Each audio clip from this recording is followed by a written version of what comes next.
ছেলে হওয়া এত সহজ না, অনেক কিছু ঘুরে আমাদের মাথায়। সব তো তোমারে বইলা বোঝানো যাবে না, তারপরও কিছু বলি শোনো।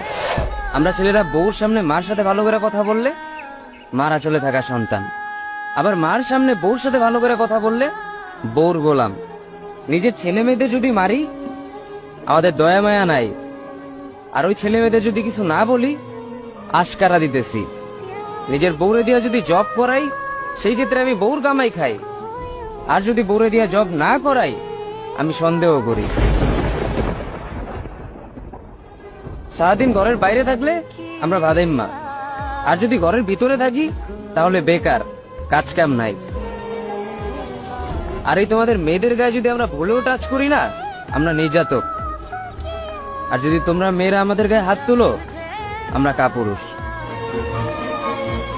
আর একটা ছেলে কি বা করে পুরো লাইফে নিজের জন্য? মার ওষুধের থেকে শুরু করে বউ বাচ্চার প্রত্যেকটা শখ পালন করার দায়িত্ব একটা পুরুষের। কিন্তু কি লাভ এত কিছু কইরা?